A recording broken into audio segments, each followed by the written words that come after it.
Parshat Tetzaveh. This shiur is dedicated to the memory of Rachalea bas Rav Chaim Tzvi.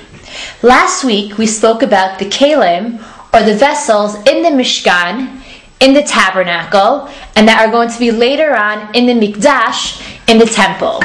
This week we continue the theme of the Mikdash, but a different component. And this week's parsha talks about the clothing that the Kohanim, that the priests, and specifically the Kohen Gadol, that the high priest wore. I would like to focus on one of those clothing, and again to use it as an example of how the whole theme and the whole reason why we have special priestly garments. If you remember last week, we used the shulchan, the table, as an example as to why we have the vessels. This week, I plan to talk about the Eifod, or the apron, and we're going to use that as an example to explain why we have priestly clothing, why the Kohanim wear these special garments. So turn to chapter 28, verse 1. Hashem is speaking to Moshe, and this is what he says. Bring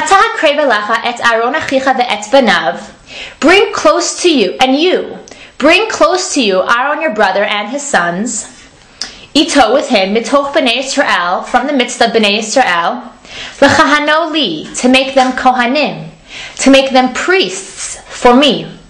Aharon, Nadav v'Avihu, Elazar v'itamar b'nei Aaron, and then Nadav, Avihu, Elazar, and Itamar, the sons of Aharon. So Hashem is basically telling Moshe here, you're supposed to make Aaron and his sons kohanim, priests.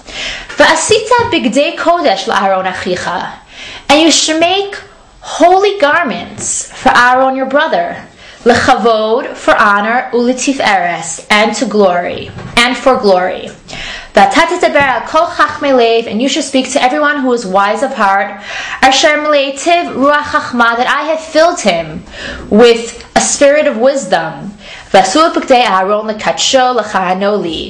they should make the clothing of Aaron to make him holy, to be a Kohen for me, to be a priest for me.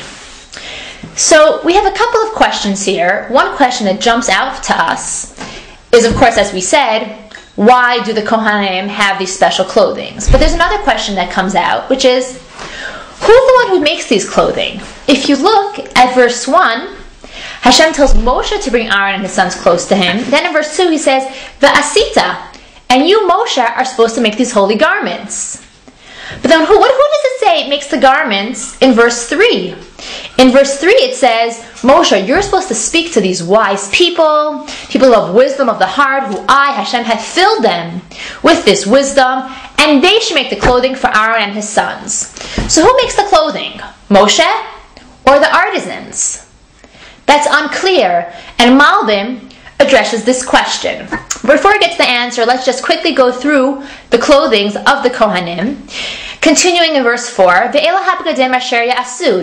the clothing that they should do. Again, it seems to be the artisans making the clothing, because we have the words they, plural, are supposed to make the clothing. Not you are supposed to make the clothing here. Here we're told about they making the clothing.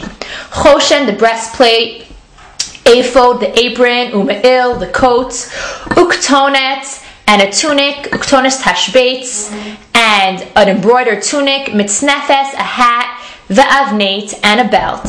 V'asu Bigdei Kodesh la'Aharon, and again, they should make these holy garments for Aaron, Achicha, your brother, Ulavanav, and to his sons, L'chano li, to make them priests for me.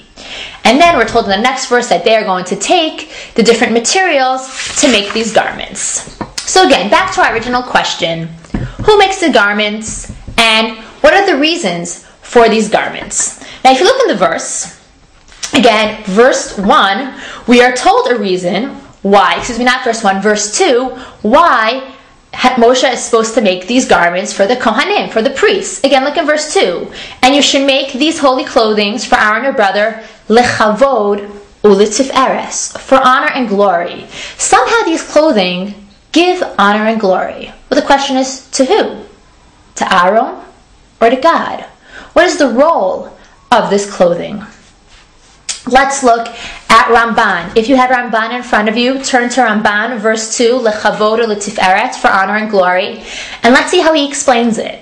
Now, Ramban actually gives two reasons, and we're only going to discuss the first. This is what he says.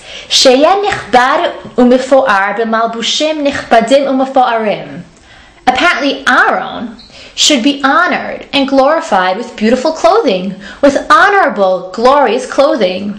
And he goes on to say that if you look at the clothing of the Kohen Gadol, specifically of the high priest, you can compare them to kingly garments. A king wears a crown.